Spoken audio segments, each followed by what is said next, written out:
so happy to have you and just can't wait to hear all about it. The founder of Pacemakers. Thanks so much for having us. So we all want to know, how did the journey start? How did this idea begin? Yeah, it didn't happen from good news, actually. Quite a story. Back in 2017, I was dancing at a public event and somebody took pictures and videos of me and put it on a string and put it on social media. And I learned what it was like to be cyberbullied. People made awful comments about how I was too old to dance in public and nobody wants to see this and I should go home. And pretty upsetting. And that evening, I was sitting at this very table I'm sitting at right now, and I said to my daughter, I guess my dancing days are over. I wasn't a professional dancer. I was just a hobby. And so she said, why don't you start your own old person dance team? So my daughter said, why don't you start your own old person dance team? And I thought, I don't know how to do that. I was a working journalist at the time, but I put an ad in a couple of magazines looking for senior dancers. And I called a friend of mine who was a professional dancer and at an NBA team. And I said, help me start an old person dance team. And so our first audition was April of 2019 and 20 people showed up. And we hired, I say hired because all volunteer teams, 15 people. And the reason why we didn't hire the other 4 is because we decided early on that we were going to put our years of birth on the backs of our costumes. And like we have now, I'll show you, I'll stand up. So everybody had we all have it. And so the 4 people who didn't end up on the team were people who were ashamed of their age.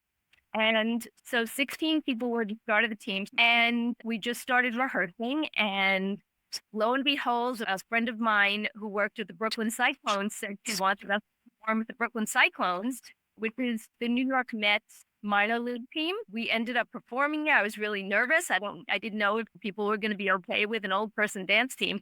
And to my utter surprise, we got a standing ovation, and ever since then, our dance part has been full. Happy to. What an incredible story. Any experience needed? Do you have auditions? We have auditions once a year, and there is no experience necessary, just a strong desire to perform. And you have to have rhythm. You have to love dance. You have to have rhythm. So yeah, those are the 2 requirements. Actually, there's 3 requirements. 1 is you have to have rhythm. 2, you have to have a strong desire to perform. And 3, you have to have a good heart. We always say, and I don't mean, physically, because plenty of us are on cholesterol medicine. You have to be a good person. We don't have any divas on the team. That's a big no-no. Everything's about in the best interest of the team. We don't have anybody who gets more say than anybody else. It's a community. It's a community of really good-hearted people. So those are the requirements. You mentioned your warm-ups are actually building socialization and community. Because I asked you, what is your warm-up like? Doors open at 10 a.m. and we start promptly at 10:30. The majority of the dancers show up to catch up with each other. And it's like a high school reunion every single Saturday. We rehearse twice a week. And the second in the middle of the week is optional. We have 20 people who show up midweek. But on Saturday, everybody shows up, and it's like a high school reunion every single Saturday. And we rehearse every Saturday, rain, shine, holidays, every single Saturday. Oh, and we're going to head on over to you because you are a long-time dancer. And how did you get connected with Pacemakers? Yes. Well, thank you, Carla. It's very nice to meet you. Well, I first heard about Pacemakers. I was a retired dancer and a retired dance teacher. And by chance, I was fortunate enough to be watching local news and I saw the Pacemakers and they happened to be having auditions. At the time I was retired, and when Pacemakers accepted me, I had no idea that I was going to reconnect with something that has been really important to me all my life. This is my 5th season now with Pacemakers. Couldn't be more grateful. An exciting time done for you. Henrietta, so what motivated you to become a pacemaker? You're a mammography technician by trade, and how did this evolve? Well, I have been retired for 7 years, and something was missing in my life. And the significance of I do things, I was pretty active, but that was that was missing. I saw her audition, and I went to audition, and I didn't know if I was going to be chosen, but I just knew when I got there, this is my community. You just feel the energy. We were just there to audition, but the energy was there. You're just happy to be there. It was just a beautiful moment for me. Phyllis, tell us how did you end up joining Pacemakers? What was your journey? Hi, thanks for having us. I actually was sitting and getting my hair done. The lady that does my hair just said to me, Phyllis, there's this dance group I just heard about called the Pacemakers. And she knows I like to dance. And she says, you might be interested. And while I was sitting there, I immediately Googled the Pacemakers, tested Susan. How do I get on there? How do I join it? Because I love to dance. I really enjoy it. I just like the feeling I get from it. And as far as performing, I like the feeling that I get when I'm on stage, making people happy. They make me happy. So it's a very mutual relationship, me with my audience. So that's why I'm here. Incredible. It's coming from the heart, right? It's not just about dancing. It seems like there's a lot more to this. So Susan, yes, people often have a certain image of what aging looks like. How are you rewiring this with these?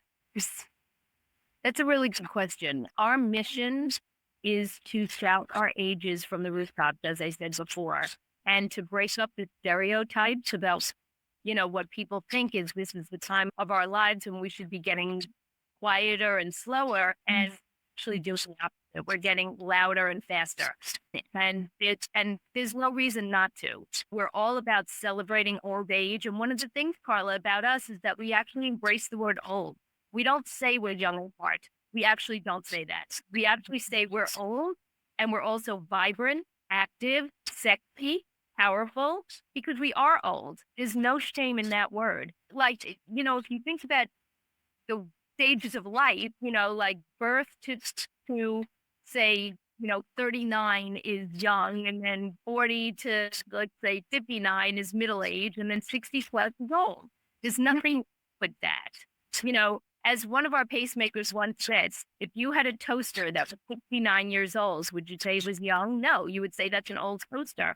We're old, but we're also selfless.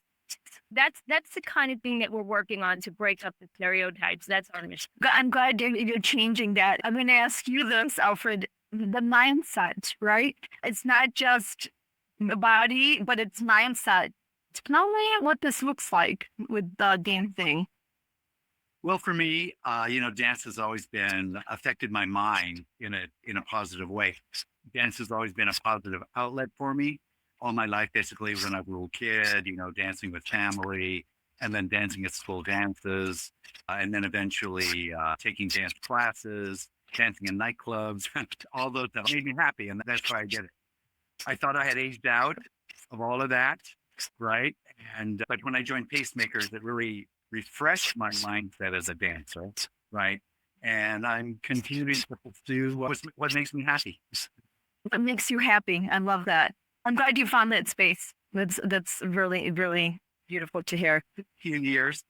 Can I just jump in about something? I just want to talk about Alfred for a moment. One of the things that happens with men is men tend to be shy about dancing. Making a big generalization here. We are very, very fortunate to have Alfred on the team, because Alfred is one of the few, maybe there's one other person on the team who's a former professional dancer. He brings a level of professionalism and talent that we all aspire to be like. And we're so fortunate that we have him on the team because the audiences love our men. And when Alfred hits the stage, people lose their mind. They love watching him. Like you were saying, you have these talents you've had all your life, and now you're able to continue to keep sharing them, and giving value. Yeah, it's wild because I never thought that, that would ultimately be where I still am at 75 years old. Yeah, the word aged out should not be part of the vocabulary. It's different now. I mean, once you get older, everything does change. Your body changes, and like we're saying, your mind changes as well. But you just have to keep things fresh, and I think that's one of the keys to getting older as well. I love that, keeping things fresh. I like that. Now, dancing for you is healthy for your mind and your body. What are you experiencing by doing this? Well, I get a certain high as well, especially when I hear great music. I do love all genres of music, but there's that one that really gives to your soul. I've even taken it up a notch. I wouldn't say because I used to do it back in the day, roller skates. So I just invested in a pair of roller skates and I put my music on now. So I'm constantly praying. So I'm getting some of my moves back. Put up a notch for me. You know, I play my music. If I'm either dancing or I put my face on in the house to get re-acclimated. So for me, it's like another life. If they get your life, What has dancing done to you and your mindset, your body? What has this done to you? And then besides any like amazing hair by the West? A little wild, a little out of the ordinary. I think part of a healthy aging or getting older is actually being aware that your mind and your body are going to change. That's just going to happen. But I mean, heck, my body has changed a lot. But not to give into it, to just have the mindset that I can do this. This is fun for me. I love doing it. So despite the fact that, yes, I'm older, yes, I'm slower and all of that, my mind stays happy. My soul stays happy by dancing, by keeping on doing it. And I look at every time we dance and everything I learn as a major accomplishment for me. It just keeps me going. It keeps me active, keeps me happy, and it's good for my heart. Certain changes in your life, style, your daily life. Yeah, well, what's interesting too, the dancing just, aside from the fact that it makes me happy, my whole building now, I'm the dancer in my building. It's fun, and it keeps me sharp. It keeps me sharp. So then, can you share a moment when you realized, wow, we are doing something to inspire people? Yeah, it happened last year. We were invited to Austria twice to perform, and this year we're going to Croatia. Last year, we opened Oktoberfest in Austria. We were at a bar in the center of Vienna, like this big, it's like an amusement park, right, Alfred? It was like a big amusement park. Yeah. It was watching the people watch us. I just had this moment of, I cannot believe we're in Europe and people are applauding us old folks from New York, this hodgepodge group, and wanting us to do more. And we ended up that night on the dance floor, I think for 4 or 5 hours. Like there was, like they kept wanting more and more. So we didn't leave the dance floor all night. And I remember I'm not a religious person, but at that point I went into the ladies' room and I was in there alone. And I actually got down to my knees in the ladies' and thanked the heavens above for all of this. Like, and I'm not a crier, and like tears came to my eyes about the impact that we're having. Undescribable. I also want to say, Carla, that it's not about me. It's about the pacemakers. It's about everybody else. It's about the collective. You know what I mean? And how everybody loves the us. You know, all of us. It's not Susan. It's the team. And I was going to ask Alfred then, what is the secret sauce being both group together and so special? What is that secret sauce? Well, I think number one has to be the love of dance and dancing. We all love to dance. And I think that's what connects us in that kind of visceral way, and we all love performing. I mean, we've got to admit it. We wouldn't be in a performing group if we couldn't be out there and showing folks what we can do. And then, like Susan was saying, it's incredible because we do make people happy. And that's what, just quickly, when we were in Vienna, the Austrians are a little bit reserved, they're not like us. But after they saw us, it was like they let go and having so much fun.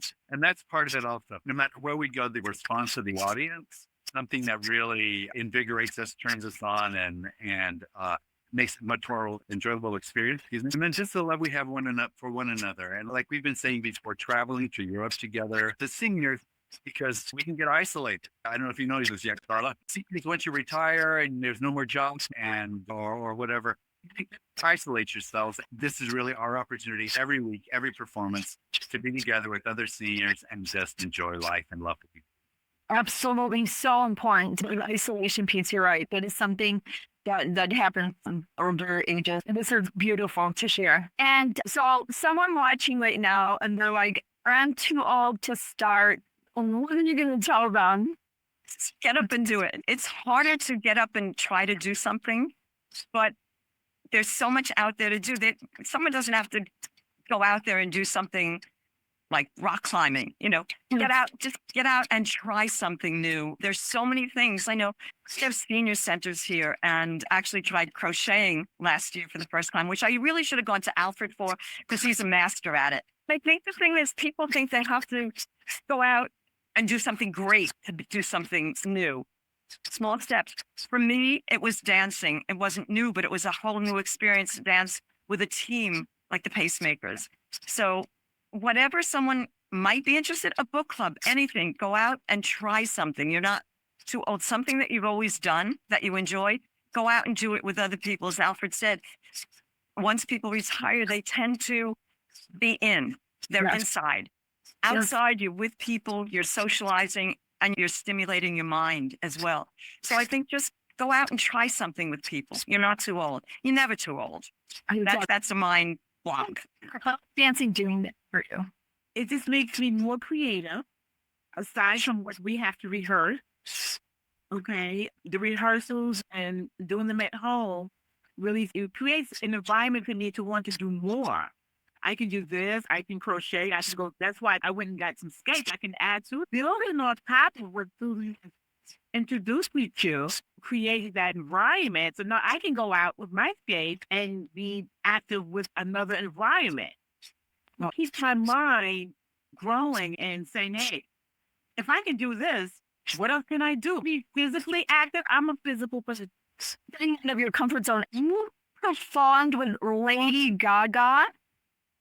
Well, Susan can explain this also. It was a process that had to do with our coach and our choreographer, Marissa Montanez.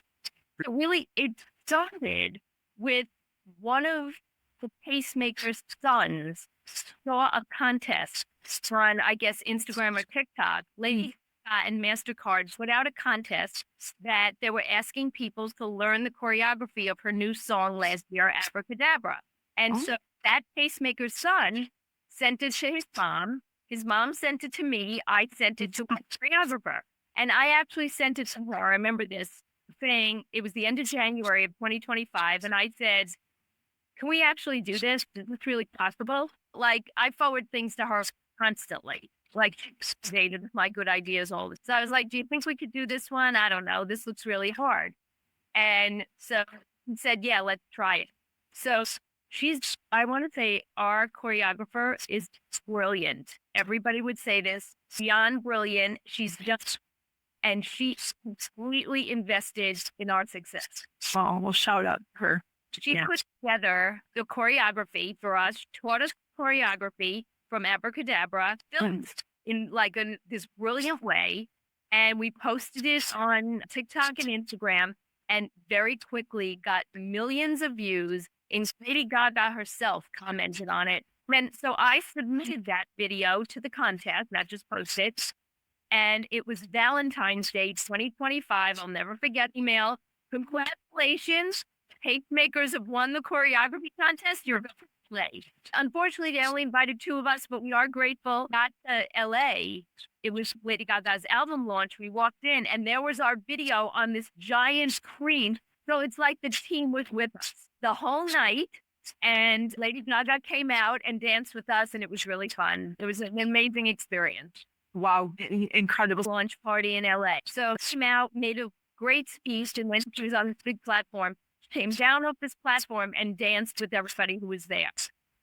I actually backed up because I wanted my choreographer, who is in love with Lady Gaga, to get as close as possible. So I was sort of pushing her towards Lady Gaga. And I really wanted her to have them. Beautiful. What a story. And I'm sure obviously had many, many more memories that you have had in the group. We only have a few minutes. My question is, what song always excites you and why? Diana Ross, The Boss. I love music. I just love music. And The Boss is the message is love taught me, love is the boss. And that's the key to life. And I love dance and I love everybody I'm working with. And that song, every time it comes on, I'm going to say ABBA Dancing Queen, just because it's just such a happy song and it gets everybody and myself particularly excited and singing. And you can do it, is it? You know, you can be that person. You can be it. So that's the song. I'm giving it to you. It's James Brown, the artist. Get up, get on up. Once you hear that, you got to get the music just hits you. You sit in there maybe no more than 10 seconds. We're going to be on your feet.